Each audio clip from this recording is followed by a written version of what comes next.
second Sunday of Christmas. Yay!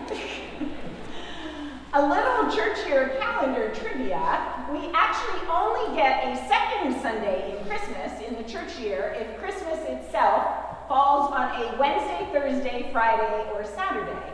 That's because the season of Christmas is 12 days long, like the song, the 12 Days of Christmas.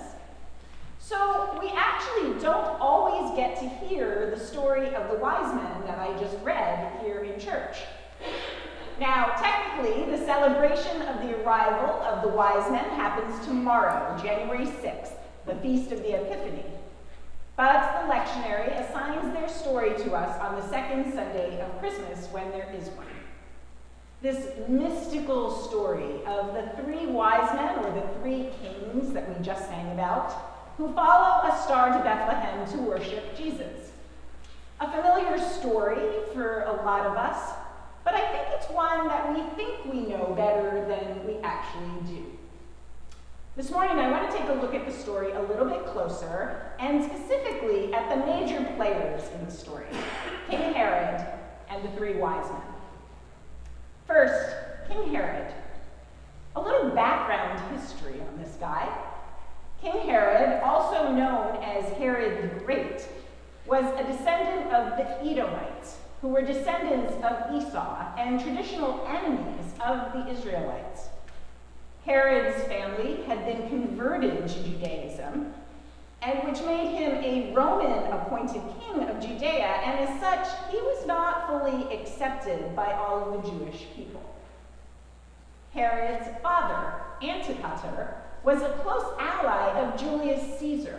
I think a lot of times we forget that all of these players were alive at the same time. And this connection helped secure Herod's rise to power through strong ties to the Roman political elite. Herod was a politician first and foremost. He was also a prolific builder who left a lasting architectural legacy, including the expansion of the Second Temple in Jerusalem, which was also known as Herod's Temple. And that became one of the largest religious sites of its time and the centerpiece of Jewish worship. It is the temple that we hear about in the Bible, the place where the presentation of Jesus takes place. That will be our gospel in a few weeks. It's where Mary and Joseph find the 12-year-old Jesus teaching, and it's where a furious Jesus drives out the money changers and throws over tables in anger. Herod had multiple marriages, which helped him gain and consolidate power through alliances with powerful families. He also had multiple sons, including Herod Antipas, who was the ruler of Galilee, who ordered the executions of John the Baptist and later Jesus. I think all we need to know about Herod's personality is summed up in one line in this morning's gospel. When King Herod heard this, he was frightened. Herod was notoriously paranoid and suspicious of threats to his power. During his reign, he ordered the execution of several family members, including one of his beloved wives, her mother, and 3 of his own sons, because he perceived them as threats to his power.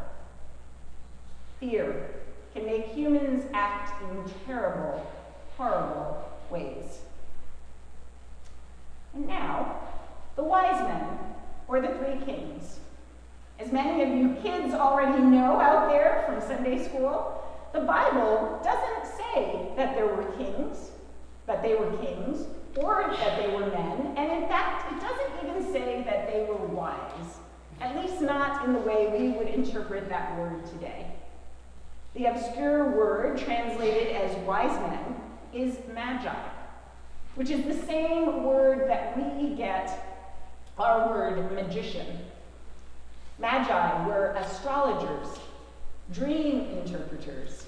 They came from Persia, and the Magi order of priests in that region was one that allowed women to join.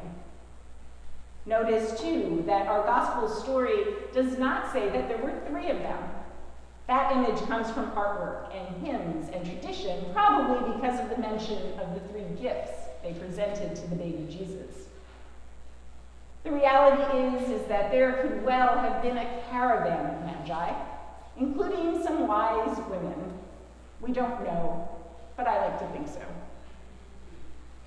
The important thing to remember about the Magi, however, is that they are outsiders. They are Gentiles. They're from a foreign country. They are non-Jew. Now, the Magi see a star. And this may seem to us like a strange thing to notice, but in fact, it was a common understanding at the time that the birth or death of great men was accompanied by heavenly signs. We aren't privy to the details of what it was about this particular star that made the Magi sit up and take notice, but clearly it was something that pulled them, that told them this is something extraordinary, and they simply had to follow it. And so, the Magi intersect with Herod, who is immediately threatened by the news of a potential newborn king. Why? He wants to keep his position, and he wants to pass it on to one of his sons. He has a lot to lose if indeed this newborn baby is the kind of king he thinks he is.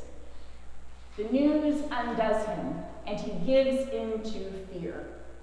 Fear of losing power, of being made irrelevant, under the ruse of desiring to also go and worship the newborn king. He tells the Magi to return to him and tell him where the child is. The Magi travel on, following this dazzling star, this sign that they can't completely understand, until it leads them to Bethlehem. Again, we don't hear the details of what occurred.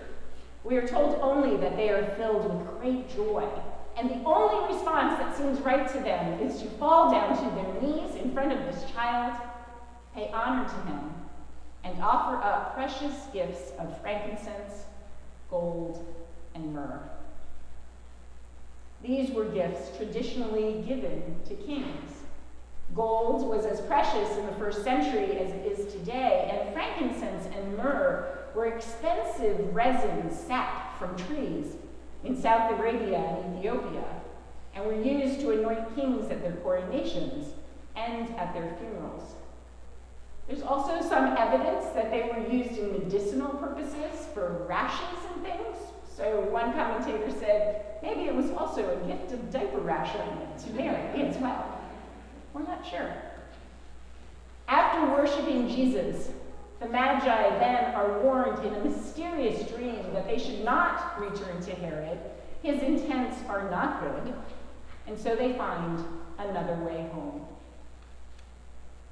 That is where our Gospel today ends, but there is a bit more to the story.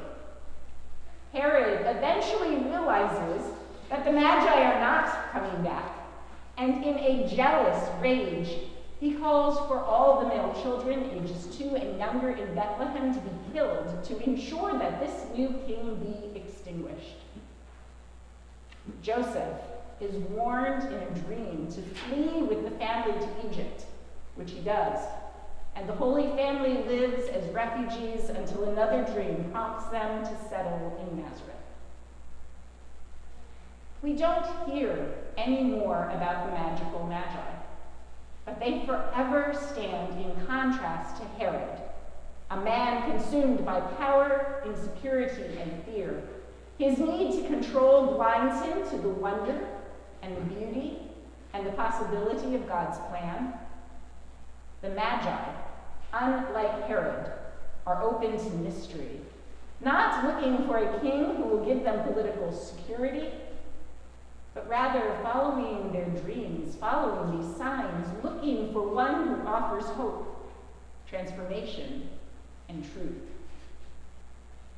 Their story reminds us of the ways in which God transcends all of humanity and constantly disrupts our expectations of where, how, and to whom God will appear.